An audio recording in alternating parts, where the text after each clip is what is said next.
Okay मी इथे बाहेर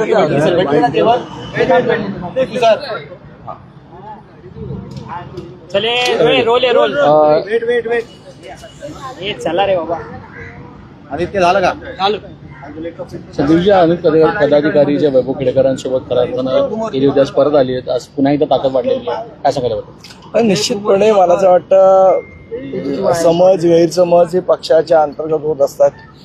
काही गोष्टी लोक त्यांना चिथावतात. मला असं वाटतं आज ही शेवट सगळे आमचे महाराष्ट्र सैनिकच आहेत. सन्मान्य राजसाहेबांचा आदर सगळ्यांच्या मनात आहे. प्रेम पक्षाबद्दल आहे, राजसाहेबांबद्दल आहे आणि त्या प्रेमापोटीच आज ते परत आलेले आहेत आणि सन्मान्य राजसाहेबांची त्यांनी भेट घेतली आणि आता जोमाने पुन्हा एकदा महाराष्ट्र नवनिर्माण सेनेच्या कामाला ते सगळेजण लागतात. मध्यंतरी वैभव खेडेकर यांचा भाजपमध्ये पक्षप्रवेश झालेला, परंतु 2 वेळा त्यांचा पक्षप्रवेश थांबलेला होता. परंतु ज्यावेळेस पक्षप्रवेश झाल्यानंतर पुन्हा एकदा ते राज ठाकरेंवरतीच ते टीका करताना पाहायला मिळत होते की कुठेतरी राज ठाकरेंच्या बोलण्यामुळे आपला पक्षप्रवेश लांबणीवरती घेतला होता. मला वाटत नाही याच्यामध्ये काय साहेबांचा संबंध आहे. आता तुम्ही ज्या पक्षात जायचंय तिकडे तुम्हालाच घेत नसतील, याच्यात साहेबांचा काय दोष? आज तुमची केंद्रीय समितीची बैठक राज ठाकरे यांच्यासोबत पार पडते. अजून देखील ती बैठक सुरूच आहे, परंतु 1 नोव्हेंबरचा जो सत्याचा मोर्चा निघणार आहे त्या मोर्चामध्ये कशा पद्धतीची तयारी मनसेची असणार?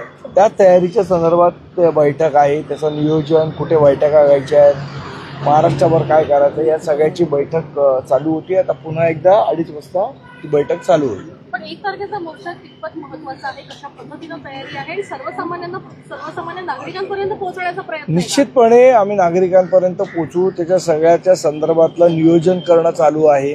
शेवट हा जो मोर्चा आहे हा काय फक्त एकट्या महाराष्ट्र नवनिर्माण सेना किंवा एकट्या विरोधी पक्षाचा नाही. निवडणुका पारदर्शीपणे होणं ही विरोधी पक्षासकट सत्ताधारी पक्षाची सुद्धा जबाबदारी आहे. मला असं वाटतं जर आम्ही एवढे पुरावे निवडणूक आयोगाला देतोय त्यानंतर मला असं वाटतं सगळ्यांनी मिळून हा मोर्चा काढला पाहिजे. आमचं तर भाजपलाही आव्हान आहे की त्यांनी या मोर्चात सहभागी व्हावं. शिवसेना शिंदे गटालाही आव्हान आहे त्यांनी मोर्चात सहभागी. शेवट निवडणुका पारदर्शी होणं हे जर त्यांना वाटत असेल आणि या घोळ्यामध्ये त्यांचा काही हात नसेल तेही सहभागी होतील. मागच्या वेळी तुम्ही खऱ्या अर्थात निवडणूक आयोगाला जेव्हा भेटत होता तेव्हा तुम्ही त्यांना पत्र देखील पाठवलेलं, मग ज्यांची तुम्ही नावं घेतली म्हणजे सत्ताधारी त्यांना पण पत्र पाठवलेलं. आता पण तुम्ही त्यांना विनंती करणार, त्या पत्र पाठवणार का तुमचं? नाही, आमचं म्हणणं आहे विनंती कोणालाच कोणाही करायची गरज नाही. कर्तव्य म्हणून प्रत्येकाने आलं पाहिजे. निवडणुका पारदर्शीपणे होणं हे प्रत्येकाचं कर्तव्य आहे. ज्यांना कर्तव्य वाटतं ते सामील होतील, जे घोळात सामील असतील ते कदाचित मोर्चात सामील होणार नाही. असं म्हणजे एकीकडे मतदार याद्या तपासल्या जातात, तुमचा मोर्चा हे हा तर कारण आहे, पण दुसरीकडे मुंबई महानगरपालिकेच्या निवडणुकीसाठी सुद्धा मनसे अगदी मागच्या 3 महिन्यापासून जे आहे त्या प्रत्येक गोष्टी बाबींची तपासणी करत आहेत. तिथपर्यंत तयारी झालेली आहे, व्यवस्थित तयारी चालू आहे. योग्य वेळी तुम्हाला त्याचे रिझल्ट पण दिसतील. परंतु 1 तारखेपर्यंत मतदार याद्यांमधला जो मुंबईमधला घोळ आहे त्या सगळ्या संदर्भात आदेश दिलेले होते की राज ठाकरेंनी सगळ्या मतदार याद्या तपासणं चालू आहे. रिझल्ट आल्यावर तुम्हाला सांगू. रामदास आठवले यांनी महाविकास आघाडी आणि विरोधी पक्षांवर टीका करताना म्हटलं की महाविकास आघाडीमध्ये मनसेची एंट्री होत असताना त्यांच्यामध्ये कुठेतरी म्हणजे बिघाडी होताना आपल्याला पाहायला मिळते आणि त्याचसोबतच महायुतीच मुंबई महापालिका जिंकेल असा विश्वास त्यांनी कवितेच्या माध्यमातून व्यक्त केला. कोणी? रामदास आठवले. परवानग्या पोलीस मोर्चाच्या सर्व परवानग्या मिळालेल्या आहेत का? कारण की फॅशन चीट पासून आझाद मैदानापर्यंत चालू आहे, ती प्रक्रिया चालू आहे. मोर्चाच्या आधी मिळेल. मार्ग बदलण्यासंदर्भात चर्चा सुरू आहे असं देखील कळत आहे. आमची वरची नेते मंडळी या संदर्भात चर्चा करतात. नेमकी काय चर्चा झाली मला याची कल्पना नाही.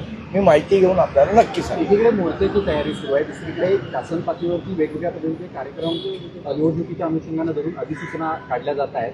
कुठेतरी राज्य सरकारचा मानस हा लवकर निवडणुका घेण्याचा दिसून येतोय. काय मला वाटतं निवडणुका कधी घ्यायच्या आहे निवडणूक आयोग ठरवतं, राज्य सरकार ठरवतं, निवडणूक आयोग ठरवतो. निवडणूक आयोग ठरवतो ना. सुप्रीम कोर्टाने 31 जानेवारी पूर्वी निवडणुका घ्या ठीक आहे, त्यांनी आदेश दिलेले आहेत. पण आमचं म्हणणं एवढंच आहे की ज्या मतदार याद्या सदोष आहेत निर्दोष करा आणि मग कधी निवडणूक घ्या. मतदार याद्या सदोष ठेवून निवडणूक घेणार याला काही अर्थ नाही आणि याला काही लॉजिक नाही. केंद्रीय निवडणूक आयोगाच्या तयारीमध्ये असेल तर मनसेचं स्टँड आहे. आम्ही मोर्चा त्याच्यासाठीच काढतोय ना. शुक्रवारी एक शासन निर्णय काढण्यात आला. त्याच्यात 255 कोटींचा निधी हा सत्ताधारी पक्षातल्या आमदारांना देण्यात आलेला आहे. नगरपालिका किंवा जिल्हा परिषदेच्या निवडणुका समोर ठेवून या सगळ्या प्रक्रिया केल्या जातात असं तुम्हाला वाटतंय का? हो, मग काय देणार नाही तर. पण या सगळ्या दिवाळीच्या काळात असे निधी दिले जातात. एकीकडे आनंदाचा शिधा बंद केलाय. अहो, यांच्याकडे पैसे नाही, हे निधीची घोषणा करतात फक्त आमदार. बाकीचे जे योजना आहेत, आज शेतकऱ्यांचे ज्या पद्धतीचं आत्ता जो पाऊस पडलाय त्यांनी जे नुकसान झालं कोण भरून देणार आहे? आमदारांना निधी दे, बाकी शेतकऱ्यांचा काय? लाडकी बहीण तुम्ही फक्त इलेक्शन पुरती वापरली योजना, पुढे काय? मग तुम्ही योजना देताय का मतदारांना लाच देताय, हा महत्वाचा प्रश्न. फलटणमध्ये महिला आत्महत्या. पुढील व्हिडिओ पाहण्यासाठी प्रभात समाचार YouTube चॅनलला सबस्क्राईब करा.